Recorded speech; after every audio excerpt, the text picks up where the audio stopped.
This video covers the two short stories that we're reading for this week, Joyce Carol Oates' Lady with a Pet Dog, and Anton Chekhov's 19th century original story, Lady with a Pet Dog. The Oates story is a retelling of this. There's a lot of different things going on in these two stories. Women is a big deal, the roles of women, the roles of men, the interplay of men and women and sex, adultery, marriage, romance, and guilt. So it sounds like a real thriller, doesn't it? Anton Chekhov lived about 150 years ago, and as you can see, he's a Russian playwright. He was noted for his plays, perhaps more than his short stories. He saw himself as a playwright and a short story writer. For him, both things seem to be about equal. And he was also a physician. So he had a certain professional status in a country where there wasn't much of a middle class. There was a very large nobility, a very large religious sort of hierarchy. And he found himself living in a world where people like him were sort of able to comment on what went on at all levels of society. But most of his characters are people of the middle or upper middle classes. His wife, Olga, he married in 1901. He died 3 years after that of tuberculosis. She was an actress that he had met through one of his plays. For our purposes, the interesting part here is that he spent 8 years of his life and died in Yalta, which is where much of his version of Lady with a Pet Dog takes place. Chekhov is a writer that most people regard as an extraordinarily talented, gifted writer, but not everybody would agree with that. Ernest Hemingway was famous for saying that he wrote about 6 good stories, but he was an amateur writer, and he's referring to him as a physician, that he saw that as his primary occupation. Vladimir Nabokov, who you may know as the writer of Lolita, among other extraordinary 20th century works, said once, "The Lady with the Pet Dog is one of the greatest stories ever written in its depiction of a problematic relationship," and we'll certainly see that. Described Chekhov as writing the way one person relates to another, the most important things in his life, slowly and yet without a break, in a slightly subdued voice. So Chekhov is not a noisy writer. He's not that unlike Raymond Carver, who you might have read already, in the sense that he takes the small, relatively small issues and presents them in a simple kind of way. I like the idea here, the most important things in life, slowly and yet without a break, in a slightly subdued voice. I think you'll see that in the stories. Chekhov's story was published in 1899 after he had moved to Yalta. And it's a story of an affair told from a man's point of view, a married man's point of view. Dmitry Gurov, who's the main character in the story, has an affair with Anna, a woman who's about 10 or 15 younger than he is.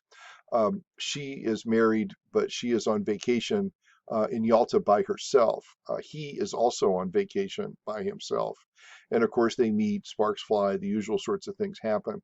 And Gurov is a womanizer. In fact, one of my students several years ago called him a slut puppy. I'm still trying to figure out what that means. But Gurov is a man who has multiple affairs in his life. He's been married for about as long, maybe, I don't know, 10 or 15 years. Well, 15 at least, because he has 3 children, 2 of whom are teenagers in school. So he's been having affairs for quite some time. For Anna, this is her first affair, and she certainly isn't looking for one, but it kind of happens to her. Well, Gurov gets bored with her, but then he sort of suddenly realizes once he gets back to Moscow that he can't live without her. And so he follows her to her town, which is out in a rural part of Russia, and he meets her. And then they begin this long sort of affair, mostly in Moscow, that takes place over the next period of time. I'm not quite sure how long it is, a few months perhaps. And eventually it comes to the point where they realize that they love each other and they have to divorce their spouses and then stay together for the rest of their lives. And it's where the moment of realization is where the story ends. Okay, it is anything but a simple story, and you'll see that as you read it. Setting is kind of an important thing in Chekhov's version of the story, and it may be that you're not quite sure where Yalta is. This is the Black Sea. This is Bulgaria, Romania, as you can see. Greece is down here off the map. This is Turkey down here at the bottom. Constantinople is about where it says the word Britain here.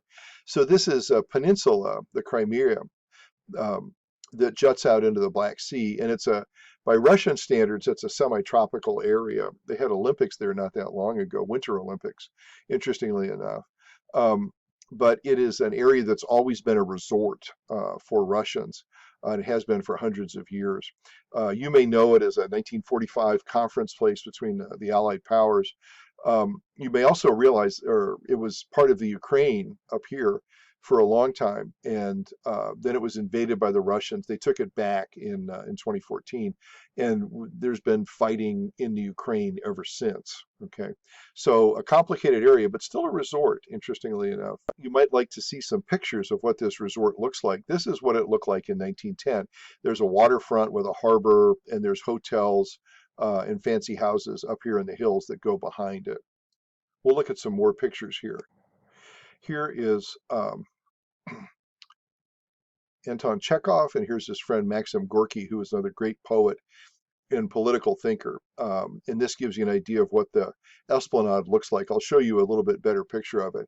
And this is a very large spa where people would come to take some kind of a cure. I'm sorry, when I made this slide up, before I turned it into slideshow, this was much bigger.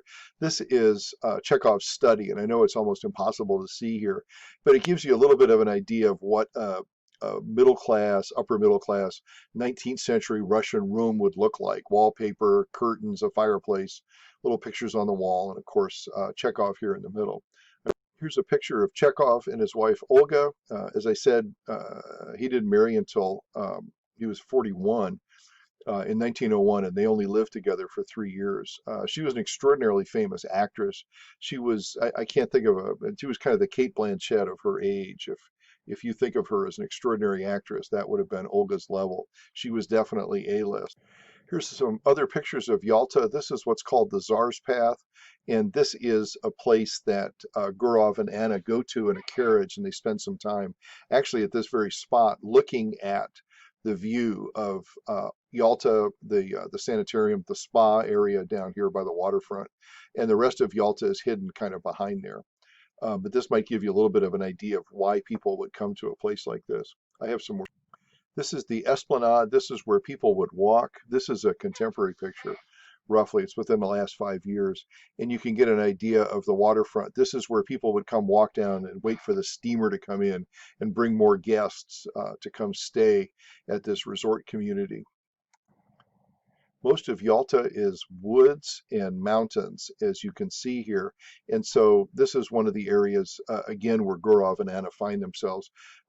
There's a point in the story where he says, you know, people come here and they complain about being bored, but it doesn't appear that Gurov and Anna stay bored, certainly not after they commence their relationship. This is a view of Chekhov's house in Yalta. You can visit it. It's open. I've never been there.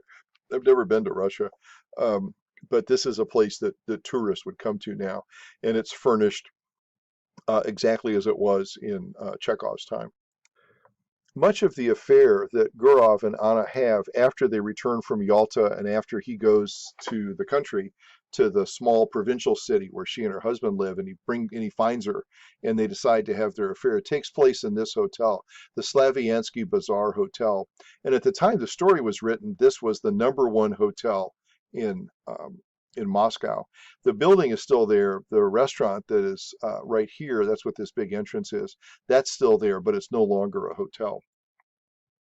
Some of you who are old Star Trek fans may recognize this. This is Mr. Chekhov, who was the third officer on the Starship Enterprise in the original 1960s Star Trek, which I watched, by the way, religiously. So Chekhov's story is published in 1899, and Joyce Carol Oates, a contemporary American writer, takes the story and retells it, and it's set in the late 60s, early 1970s. And she takes the same basic plot, but she turns it in the sense that from this time it's told from Anna's point of view. But it's basically the same story about a man and a woman who are married to other people who have an affair in a vacation spot. They're in Nantucket. They're on a beach. And then what are they going to do? How are they going to continue this? And the story is told this time from Anna's point of view, and we see everything that's going on in her head. Just like in the Chekhov story, we see everything that's going on inside Gurov's head. In Chekhov's version, we don't get as much of Anna internal thinking. She tells us what's on her mind, but we don't see her thinking in the way that we see Gurov thinking. In this story, we see Anna thinking all the time, because she is married and she has to balance her married life with this idea of leaving that and taking up with another man. Few writers in America are as famous as Joyce Carol Oates. She's written a tremendous amount of books, both fiction and nonfiction. She's written poetry. She's written young adult books. I think she's done everything um, you could do as a writer. She teaches at Princeton. She's won a number of Pulitzer Prizes. She finished her master's degree in English in a year, which I find unimaginable. She won the Mademoiselle, which a women's magazine that I think is still published. She won their fiction contest when she was 14 years old. It's pretty amazing. She comes from Lockport, New York, which is actually along the old Erie Canal. That's where the word Lockport comes from. It's the name of the town where there was a series of locks there for the Erie Canal that connected the Great Lakes to New York City in the early 19th century. So it's a rural part of the state, um, not very wealthy, and she comes from a pretty poor background. And she's like one of these great American geniuses that just seems to show up out of nowhere and then just take the world by storm. She's a gifted writer. We have another story in the course by her, Where Are You Going? Where Have You Been? That we'll get to. As I mentioned, she comes from a pretty poor rural background. Um, and so the idea of, going to college and getting a master's and becoming a college professor and becoming a great writer is just simply out of nowhere in a sense. I mean, she really is extraordinary. But she credits it to the fact that she had this upbringing, and it made her a very hard worker. She is never not writing. She really is extraordinary in terms of her output, and the quality is very high. I've read probably a third of her fiction at one time or another, and I find her quite compelling.